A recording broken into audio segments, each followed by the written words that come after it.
She told him to leave. Not in a loud voice. Not with anger. In the calm, practiced tone of someone who had done it 100 times before. The kind of voice clinics use when they want you gone but want to stay polite doing it. Sir, you need to step outside.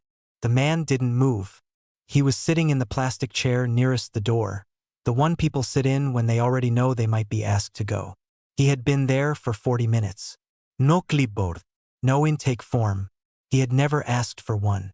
He just sat, head low, hands folded between his knees like a man in a pew.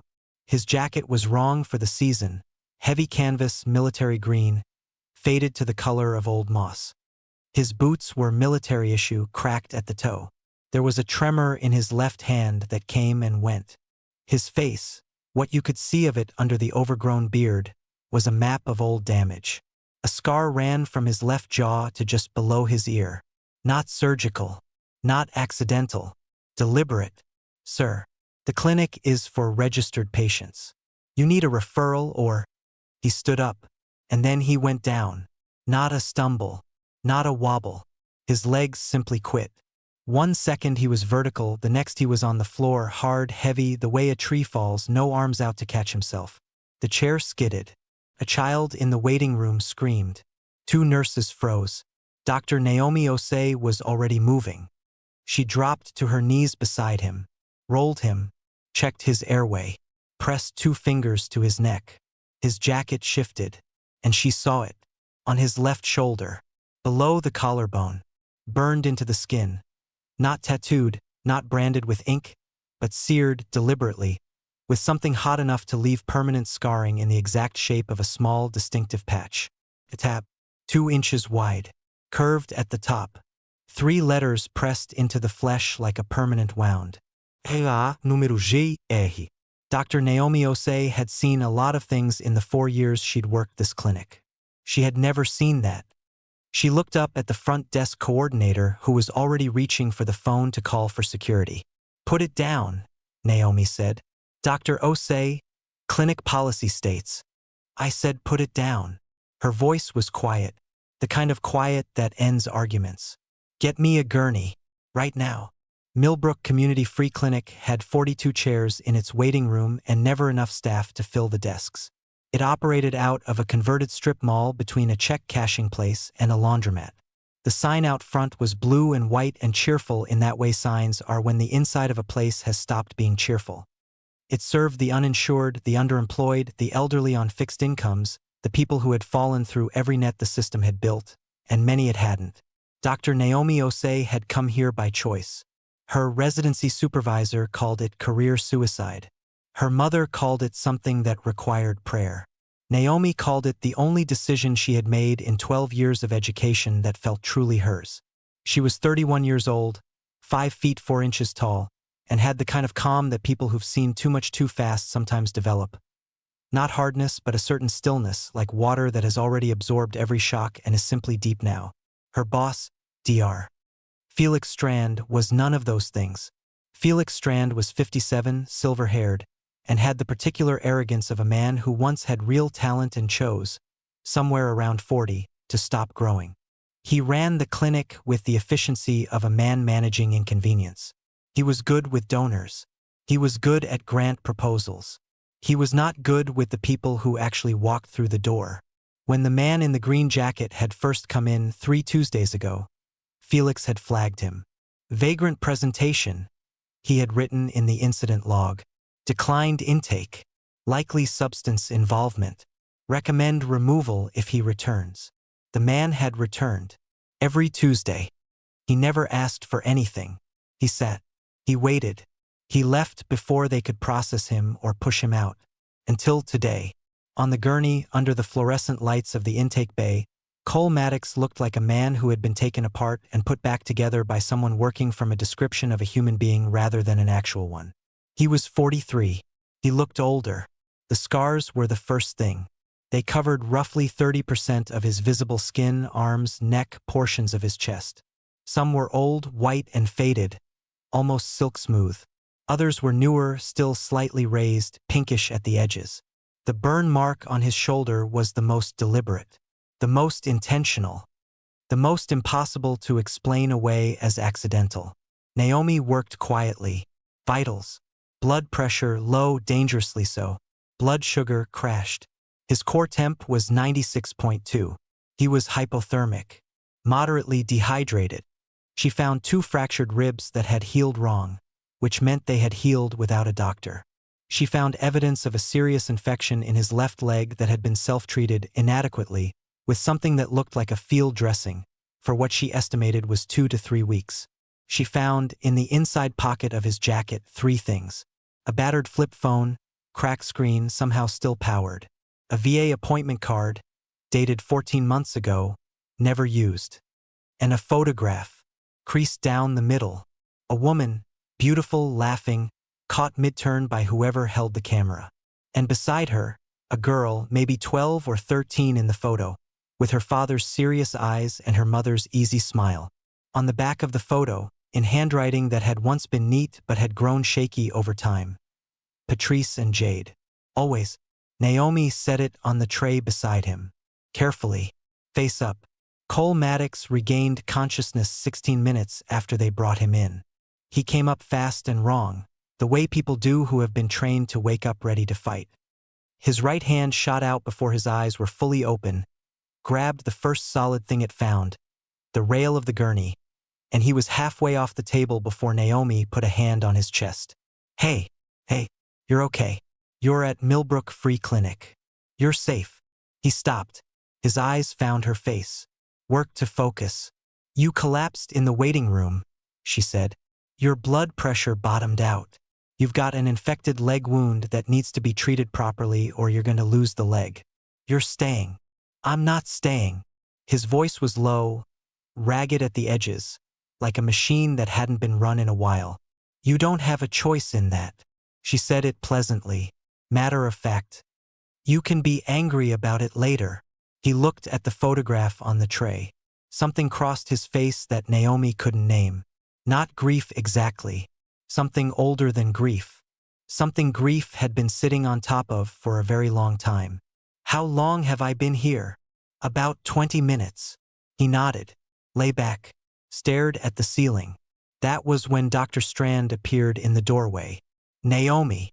His voice carried the particular tone he reserved for situations he considered her fault. A word. She stepped into the hall. He kept his voice low, which was its own kind of loudness. He doesn't have an intake form. He doesn't have ID on the chart. We have 6 registered patients waiting and we are 20 minutes behind.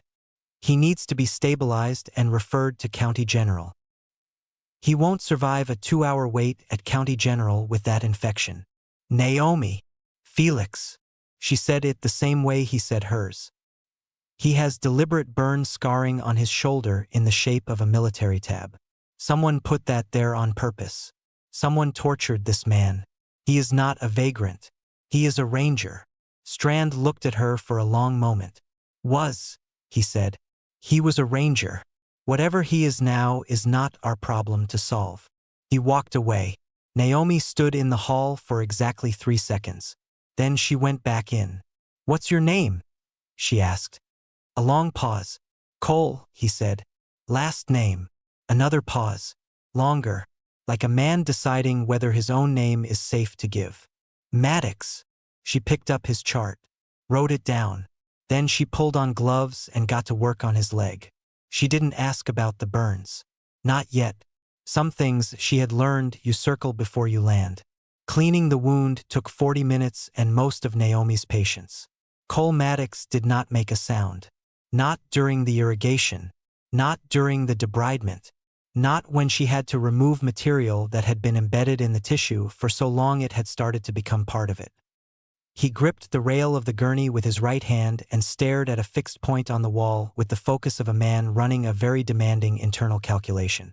Nurse Carmen Avila, who had been working this clinic for 9 years and had assisted in everything from emergency childbirths to gunshot wounds, stopped in the middle of passing a supply tray and just watched him for a moment. Mr. Maddox, she said quietly, you can tell us if it hurts. I know, he said. Then why don't you? Because it doesn't change anything. Carmen looked at Naomi. Naomi kept working. It wasn't the infected leg that held her attention. She had a process for that, a protocol. Her hands knew what to do. What held her attention was everything else. The older injuries, the ones she kept cataloging as she moved around his body. The 2 improperly healed rib fractures. The deep tissue scarring on his wrists, bilateral, circumferential, the kind left by restraints worn for a long time under serious strain. 3 fingers on his left hand had been broken and reset crudely. The tip of his right ring finger was missing. Not from an accident, the scarring pattern was wrong for that. Removed deliberately at the first joint with something precise. And the shoulder, the ranger tab, burned with something thin enough to make letters. Patient enough to press each curve and line. Someone had taken their time. "How long were you held?" she asked. The question landed in the room like a stone dropped into still water. Cole's grip on the rail tightened. "I wasn't aware we were doing that right now," he said. "We're not doing anything. I'm asking a medical question. The degree of nerve damage in your shoulder suggests the burn was applied over multiple sessions. That tells me about pain management or lack of it. It's relevant to treatment." He looked at her then. Really looked at her. The way he hadn't done yet. Taking her in. Measuring something. 11 days, he said. She kept her face neutral. Clinician's discipline. "Were you given food or water?" "Some. Medical treatment?" "No." She nodded. Made a note. Kept moving. "The VA card in your jacket is 14 months old," she said after a while. "Why didn't you go?" He didn't answer immediately. She waited him out. "By the time I found it," he finally said, "I wasn't sure I was the same person it was made out to." She paused. Looked up. He was staring at the ceiling again. "The Army listed me as Kia," he said. It was not a complaint. It was not self-pity. It was the same flat tone he'd used for everything. As if the words were being read from a weather report. "I came back and there was no record of me coming back. My file was sealed. My benefits were closed. My unit was classified. I went to 3 different offices and every single one of them looked at me like I was lying about my own name." Naomi sat very still. "When was this?" "About 2.5 years ago." She did the math. 2.5 years since he came back from wherever he'd been. And before that, the capture. The 11 days. And before that, whatever mission had put him in the position to be captured in the first place. "Is there someone I can call for you?" she asked. "Family?" He closed his eyes. "No." "I found a photograph in your jacket. A woman and a girl." His jaw tightened. "Just slightly. Just enough. They think I'm dead," he said. The way he said it, not with drama, not with a performance of pain, but with the simple exhausted weight of a fact he had long since stopped being able to hold upright, hit Naomi in a place she had trained herself to protect.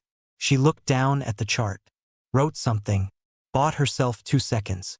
Then she said, "The photograph says Patrice and Jade." Cole said nothing. "I'm not going to call anyone without your permission," she said. "But I want you to hear something, Mr. Maddox. You came back. Whatever happened, you came back. That means something. I don't know what it means to you, but it means something." He opened his eyes, looked at her. For just a moment, just a hairline crack in the surface. Something passed through his expression. Something raw and unguarded and very, very tired. Then it was gone. "You don't know what it means," he said quietly, "because you don't know the whole story." Carmen appeared at the curtain. She was holding Cole's cracked phone, her expression careful. "Doctor," she said slowly, "I wasn't going through his things. I was putting them on the shelf." But the phone lit up. There was a notification. She hesitated. "It's a missed call. And a voicemail. The contact name is Jade." The silence in the room was absolute. Cole's eyes didn't move from the ceiling. "How recent?" Naomi asked. "This morning," Carmen said. 4 hours ago." Naomi looked at Cole. Cole was very, very still. "She's been trying to reach you," Naomi said. It wasn't a question. "Leave it alone," he said. His voice had changed. Quieter. Something under the quiet that wasn't calm at all. "How long has she been trying?" He said nothing. "Cole." 3 months, he said. "Off and on." She doesn't. She found the number somewhere. I don't know how. He paused. She thinks she's looking for her father's old phone. Something to remember him by. She doesn't know she's calling me. Naomi let that settle. A 17-year-old girl. Calling the phone of a man who was listed as dead. Not knowing that man answered it sometimes, late at night, and listened to her breathe and said nothing. A man who had been sitting 3 Tuesdays in the waiting room of the free clinic where the only doctor who ever looked twice at him worked. Not a coincidence. You knew I was her doctor, Naomi said. He didn't deny it. She came in 6 months ago, Naomi said. Anxiety. Grief counseling referral. You saw the name on the board outside. She's okay? He asked. First thing he'd asked about anything other than himself. She's okay, Naomi said. She misses her father. Cole Maddox closed his eyes. And for the first time since he had arrived in this clinic, he looked like what he was. A man who was breaking. She let him sleep for 2 hours. His body needed it with the urgency of a long overdue debt. Within minutes of the 4 fluids reaching his system, his breathing had deepened, the tremor in his left hand had eased, and the relentless tension that had held every muscle in his body had loosened just enough for sleep to pull him under. Naomi used those 2 hours. She was careful. She was precise. She was also aware that she was pushing against a line she had no authorization to push against, which, in her experience, was usually where the truth was. The VA card in his jacket had a case number. The case number, run through the Public Access Veterans Benefits portal, returned a record that had been closed, not completed, not resolved, but administratively closed 18 months ago. The reason listed was 3 words: claimant status unresolved. She called the VA's National Records line on her lunch break. The woman who answered was apologetic and efficient and completely unable to help. Cole Maddox's military record, she explained, was controlled under a classification level she was not authorized to discuss. Is that unusual? Naomi asked. I can't discuss that either, the woman said. She got back to Cole's room at 1:45 to find him awake, sitting up, and eating the granola bar Carmen had left on the tray with the focused attention of a man who had not reliably eaten in longer than he was willing to admit. How do you feel? She asked. Better than I should, he said. Then, the infection. We got ahead of it. You'll need a full course of antibiotics, a week minimum, and follow-up imaging on the leg. If you walk out of here tomorrow and don't come back, you will lose the leg within 6 weeks. I need you to understand that. He nodded. I called the VA, she said. He looked at her, not with surprise, with something closer to resignation. Of course you did. Your record is classified. Yes. Why? He put the granola bar down. The room was quiet. Down the hall, someone was crying in a low, steady way. A child. And 4 pump beeped twice and stopped. If I tell you, Cole said slowly, it doesn't stay here. It's not like telling a therapist. Things get moving. Things I've been trying to keep still. They already started moving when you collapsed in my waiting room, she said. He looked at her for a long time. Then he began. The mission had no official name, which was the first indication of what it actually was. It happened 28 months ago, outside a city in Eastern Europe that Cole declined to name. 6 men. 1 objective. Extract a NATO intelligence asset who had been compromised and was 3 days from being moved to a location from which extraction would become impossible. Standard operation, he said. We'd run variations of it 4 or 5 times in the previous 2 years. Good team. We'd lost 1 man total over that whole period. We knew what we were doing. The asset had been moved early. When the team arrived at the extraction point, there was no asset. There were 12 armed men who knew exactly what the team looked like, what their approach vector was, and what their fallback positions were. Someone told them, Naomi said. Someone told them everything. His voice was flat. 4 of my men were dead in the first 90 seconds. 1 made it out. He's the one who reported us Kia. I was taken. For 11 days. For 11 days. He described what followed in the same flat, weatherless voice he used for everything, as if the only way to say it was to drain it of color first, to speak about it the way you'd describe a road you'd driven once.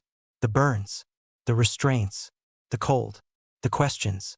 The same questions over and over. What else do you know? Who else was running the operation?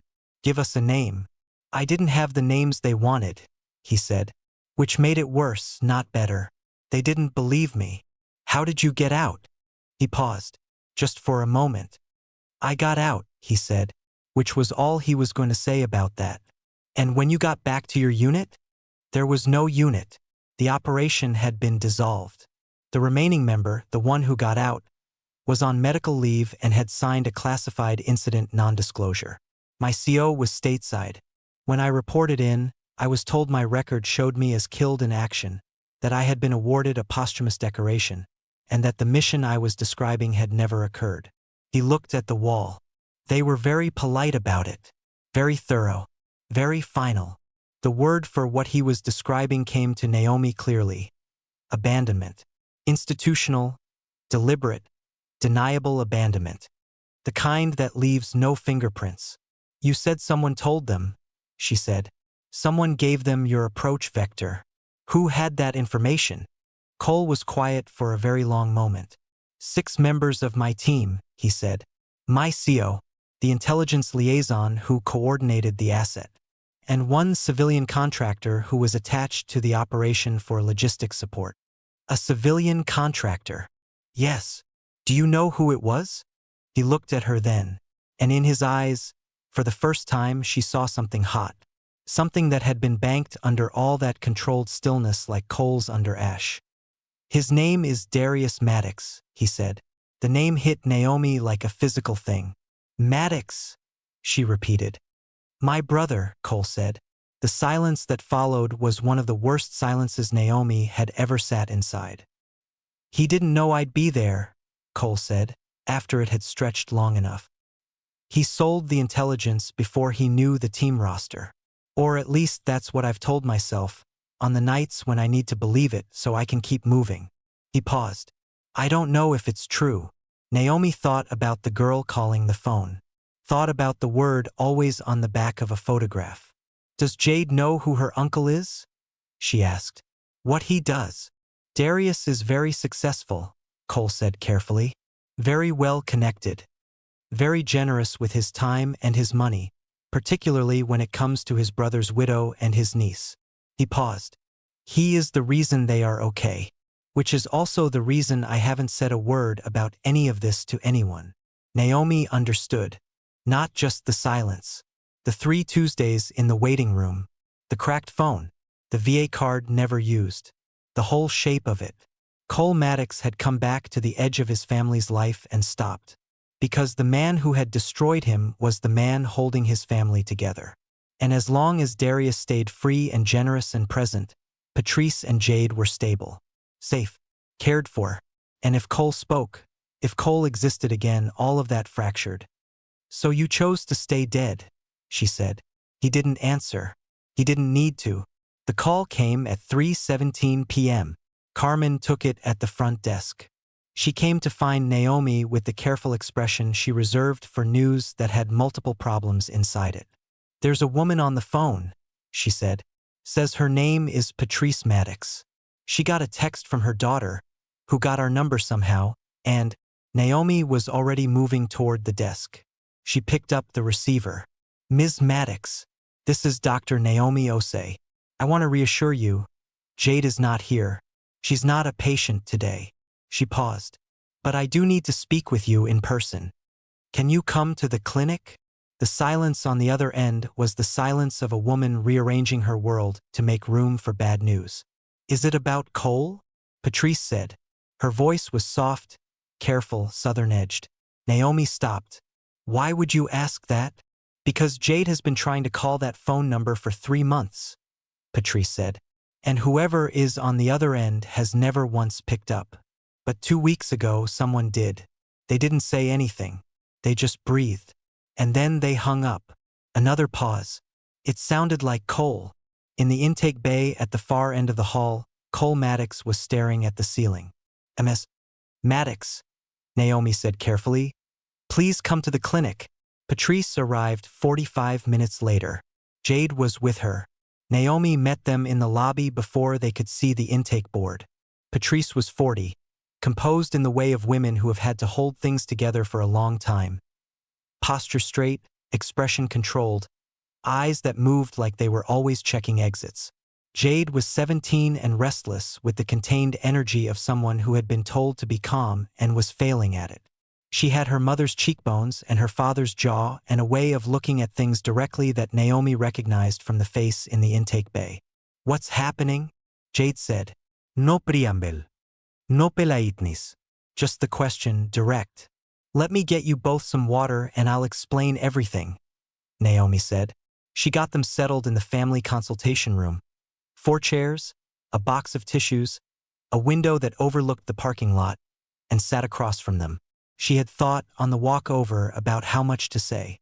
She had decided on all of it. "There is a man in my intake bay who came in this morning in a medical crisis," she said. "He is stable now. He is going to be okay." She looked at Patrice. "His name is Cole Maddox." The sound Patrice made was not a word. It was something that came from a place below words. Jade grabbed her mother's arm. Mom, what does that mean?" "Dad is..." She stopped. Her voice, so direct a moment ago, had fractured. "Dad is dead. They told us. There was a ceremony. There's a flag. The army listed him as Kia," Naomi said. "He was captured during a classified operation. He came back. His record was sealed and his benefits were closed, and he has been living without support or official existence for 2.5 years." She told them as much as she could. About the injuries, about the infection, about the shoulder. She did not tell them about Darius. Not yet. That was Cole's to tell. Patrice was crying by the end. Not loudly. With the contained, private grief of someone who had already done most of the loud crying years ago and was now in the quiet aftermath country. Jade was not crying. Jade was very still, looking at the window, working something out behind those serious eyes. "He called," Jade said. 2 weeks ago. That was him." "Yes," Naomi said. "He listened and didn't say anything and hung up." "Yes." Jade looked at her mother. Something passed between them. Fast, wordless, the private language of people who have shared grief for a long time. "I want to see him," Jade said. "I know," Naomi said. "But there are some things that have to happen first. There are things your father needs to tell you himself. Things that are complicated." She paused. "And I need to warn you about something else. Your Uncle Darius." The door to the consultation room opened. Felix Strand stood in the doorway. His expression was the one he used when he needed Naomi to understand that he was her boss. "Naomi, there's a man here who says he's family. He's asking some very pointed questions about one of our patients, and he is not being quiet about it." Behind Felix, visible through the doorway, standing in the lobby with his phone to his ear and the easy, owned posture of a man accustomed to walking into rooms and having them rearrange around him, was a man who looked enough like Cole Maddox to make Jade catch her breath. Darius Maddox was tall, trim, expensively dressed in the understated way of men who want you to know exactly how expensive understated can be.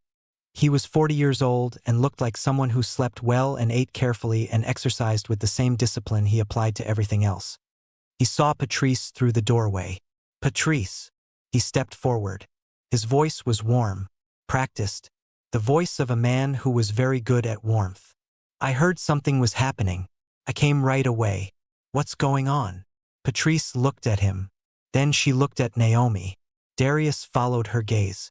His eyes landed on Naomi's face, read something there, professional stillness over something harder, and his warmth recalibrated, slightly, almost imperceptibly, but Naomi caught it. "I'm Darius Maddox," he said, extending a hand. "I'm the family's." "I know who you are," Naomi said. She hadn't planned to say it that way. The room went still. Darius looked at her for a moment with the eyes of a man who was running a fast and private calculation. "Good," he said, and his smile didn't change at all. "Then we can all talk together." In the intake bay, Cole Maddox heard a voice. Down the hall. Muffled. Familiar the way a wound is familiar. His eyes opened. His jaw set. He sat up. Naomi got to the intake bay 30 seconds too late. Cole was in the hallway. He was not running. He was not rushing. He was moving the way he had moved when he first came in, deliberate, contained, a man who moved through spaces as if calculating every step. He was in a hospital gown and socks, and he had the 4 lines still in his arm, and he looked like a ghost that had decided it was done haunting. Darius saw him from the end of the hall. For one unguarded moment, everything in Darius Maddox's face collapsed.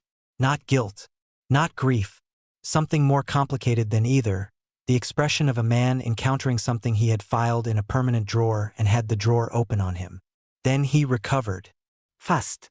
Years of practice. Cole, he said, and his voice was steady. And his face was the face of a man about to attempt something very difficult with great skill. Cole stopped 10 feet from him. Naomi was between them. She stayed there. I knew you'd turn up eventually, Darius said. He kept his voice low, conversational. I've been worried about you. We've all been worried. You've been worried, Cole said. Cole, this is not the time or the place. Then pick a time. Pick a place. Cole's voice was level. Completely level. The way things are level when they have been forced level by an enormous amount of pressure from both sides. Because I have been waiting 2.5 years to have this conversation, and I have had a very long morning. Cole. Patrice's voice, from behind Darius. She had come into the hall. She stood with her hand at her mouth and her eyes full and her whole body doing the thing it does when it can't decide whether to move forward or back. Cole looked at her. Everything in him, every controlled, pressurized, measured thing shifted. Patrice, he said. Just her name. Like a word in a language he had almost forgotten. You're alive, she said. It was not an accusation. It was not a celebration. It was the sound of a fact too large for the room it was placed in. I'm alive, he said. She crossed the distance between them. She put her hands on his face. Both hands. Like she was checking. Like she needed physical confirmation that the fact was real. He let her. He stood very still, his eyes closed, and let her. Then Jade came around the corner. And stopped. She looked at the man in the hospital gown with the scarred neck and the 4-line and the face that matched the face in every photograph she had studied for the past 4 years with the particular attention of someone memorizing a person they would never see again. Dad, she said. Not a question. A decision. Cole opened his eyes. Naomi had been a doctor for 7 years. She had been present at births and deaths and the particular moment when a diagnosis changes a life. She had learned, over those 7 years, to maintain her clinical distance. Not because she didn't feel things, but because feeling them on the outside helped no one. She could not maintain it now. Cole Maddox crossed to his daughter with 3 unsteady steps and gathered her into him with both arms, and the sound that came out of him, the sound he had been holding for 2.5 years under all that flatness and all that distance and all that deliberate control, was not loud and was not pretty and was completely human. Jade held him. Patrice stood back. Her hand was still at her mouth. She was watching her daughter hold the man who was supposed to be dead with the face of a woman trying to hold 2 completely different futures in her hands at the same time. Darius had not moved. He was watching the scene with something Naomi now recognized for what it was. Calculation. The frantic, invisible calculation of a man assessing damage. We should get Cole back to his room, Darius said. Smooth, caring. The voice of a man managing a situation. This isn't good for him medically. Don't, Cole said. He hadn't looked away from Jade. He said it quietly. He said it with a finality that had no temperature. Cole, I understand you're angry. You understand nothing about what I am. Now he looked at him. Patrice, you need to hear this. Jade, you need to hear this. He stepped away from his daughter but kept hold of her hand. The mission I was on when I was captured. The one that killed 4 of my men. The one they listed me Kia to cover. Darius was the logistics contractor attached to the intelligence coordination. The people who were waiting for us had our approach vectors, our team roster, and our fallback positions. He paused. That information came from 3 sources. 2 of them are dead. One of them is standing right there. The silence was different now. Patrice looked at Darius. Darius's face was doing something very specific. The controlled, even-handed look of a man about to make a counterclaim with great confidence. He opened his mouth. The door at the end of the hall opened. The man who walked through it was in his 60s. Civilian clothes, but the kind worn by a man accustomed to a uniform, straight spine, measured steps, the quality of presence that comes from 40 years of having people pay attention when you enter a room. He had a cell phone in one hand. He looked at Cole Maddox and nodded, once with the specific gravity of a man who has been carrying guilt for a long time and is here to put it down. "Cole," he said. Cole looked at him. Something passed between them, long, weighted, complicated. "General Holt," Cole said. Jade looked at Naomi. Naomi answered the unasked question. "I called him this morning. His name was in the incident records from the VA file. Retired Brigadier General Warren Holt. Your father's former commanding officer." She paused. He picked up on the first ring. Holt walked up the hall. He looked at Cole for a long moment. "I owe you an explanation," he said. "And an apology. And about 6 other things that are going to take longer than a hospital hallway." He looked at Darius. "The Inspector General's office is aware that I'm here. There is a formal review that was opened this morning." "Darius." He said the name the way you say a door you're closing. "The men from the Contracting Review Board have been trying to reach you since 11 o'clock. Darius's phone buzzed. He looked at the screen. The calculation in his eyes shifted from damage assessment to something Naomi had no clinical term for. Something between cornered and unraveling. "This is not what it looks like," he said. "Darius." Patrice's voice. She said it once. Just once. But the way she said it, flat, final, a door shutting on 2 decades of history, made everyone in that hallway go still. Darius looked at her. And for just a moment, under the composure and the calculation and the decades of careful construction, she saw something that might have been her brother-in-law. Might have been a man who had made one catastrophic decision and then spent years building a life on top of it. "I didn't know it was his team," Darius said, quietly, to her. Only to her. "But you knew it was someone's team," she said. He had no answer for that. Jade was still holding her father's hand. Cole looked down at her. She looked up at him. "I have a lot of questions," she said. "I know," he said, starting with, "Why didn't you just come home? When you got back? Why didn't you just come home?" It was the simplest question in the room and the hardest one. Cole looked at her for a long time. "Because Darius was your home," he said. "He was keeping you. He was keeping your mother. And I couldn't take that from you without knowing what I was replacing it with. I wasn't sure I was anything worth replacing it with." Jade stared at him. "That," she said, "is the stupidest thing anyone has ever said to me. Despite everything. Despite all of it." Cole Maddox almost smiled. The formal review that General Holt had referenced moved faster than formal reviews usually did. This, Naomi would later learn, was because Holt had been building it for 14 months. Since the day a claim from a man calling himself Cole Maddox had appeared in the VA system and been administratively closed without processing. Since the day Holt had pulled the original classified incident file, compared it against the contractor logistics manifest, and found a name he recognized. He had been waiting, Holt told Cole later that evening, for Cole to surface.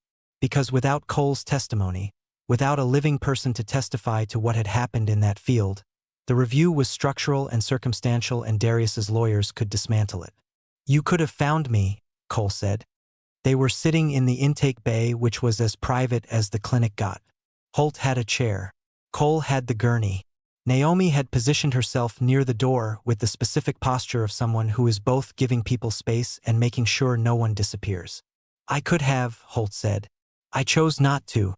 I chose to let you surface on your own timeline. That was the wrong call." He paused. "There have been a number of wrong calls. I intend to account for all of them." Cole looked at him for a long time. "For men," he said. "Yes. Their families will be notified of the review. The circumstances of the mission will be formally reclassified in their records. They will receive the recognition they were denied." Cole nodded. Once. He looked at the floor. Sergeant Terrence Wade, he said quietly. PFC Anthony Chu. Sergeant First Class Ramon Ibarra. Staff Sergeant Derek Foyle. He said each name with the deliberate care of a man who has held them in private for a long time and has now chosen to speak them into a room. Those are their names, in case the review needs them to be said out loud by someone who was there. They'll be said, Holt said. Darius left the clinic in the company of 2 federal investigators who had arrived with a quiet efficiency that suggested this had been planned. He did not make a scene. He walked with the contained, straight-spined posture of a man who had spent 30 years making himself look like someone who had nothing to hide and was applying that skill to the worst moment of his life. Patrice watched him go. She sat in the family consultation room afterward with a cup of tea Carmen had made her and did not speak for a long time. Jade sat beside her, present, quiet, giving her mother the space to feel what she was feeling without trying to fix it. When Naomi checked on them an hour later, Patrice looked up. He paid for Jade's school fees, Patrice said, not as a defense, not as a condemnation, just a fact she was trying to find a place for. He paid for my sister's medical treatment. For 4 years, he was the most reliable person in our lives. She paused. And I don't know how to hold that next to what he did. Whether those things make him better or just more complicated. They make him complicated, Naomi said. Most people are. Patrice looked at the window. Do I have to know what I feel about Cole right now? She asked. Is that something I have to have figured out tonight? No, Naomi said. That's not something you have to have figured out tonight. Good, Patrice said, and she drank her tea. Cole's medical situation was transferred to the VA Medical Center the following day, under a process that Holt had personally expedited. His record was restored, not fully declassified, but sufficiently unblocked that his benefits, his back pay, and his medical entitlements could be processed. There would be months of paperwork, months of follow-up. Damaged bureaucracies take time to repair even when people with authority are trying. But the leg was clean. The infection was gone. The ribs would heal properly this time with proper support and proper rest. Cole would have a bed. He would have meals. He would have doctors who were expecting him. On the morning he left Millbrook Free Clinic, 4 days after he had collapsed in the waiting room, Naomi walked him to the front door. He was wearing clean clothes that Carmen had sourced from the clinic's donation bin. They fit reasonably well. He looked, if not entirely like a man who had put himself back together, like a man who had found all the pieces and was beginning to understand how they might go. You know, he said at the door, I came in 3 Tuesdays in a row before I actually sat down. I know, she said. The first 2 times, I just looked through the window. She waited. There's a threshold, he said, between the outside and the inside. When you've been gone long enough, it gets hard to step across it.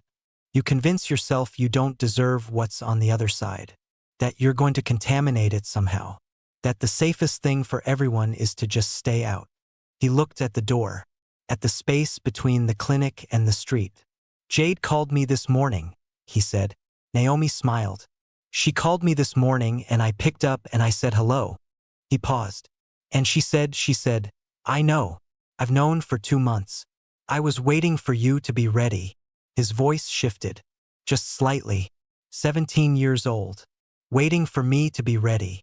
Naomi thought about the serious eyes in the photograph. The father's eyes in the daughter's face. She comes by it honestly, she said. Cole looked at her for a moment. That thing that had almost been a smile in the hallway, it arrived now, fully, with weight behind it and history behind it and just enough light in it to be believed. Thank you, he said. I didn't do anything, she said. I treated an infected leg and I called a phone number. That's not nothing, he said. That's not nothing at all. He stepped through the door. The morning was cool and gray and entirely ordinary. Car passed.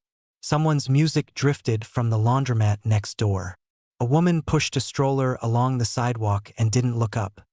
Cole Maddox stood on the sidewalk outside the Millbrook Community Free Clinic and took one long breath of the air of an ordinary Tuesday morning. And then he walked toward it. toward the car waiting at the curb with Jade in the passenger seat, her window down, her elbow out, watching him come. She didn't wave. She didn't call out. She just watched him walk to her, like a girl who had been waiting for exactly this for 4 years and had learned how to wait without collapsing. Like her father's daughter.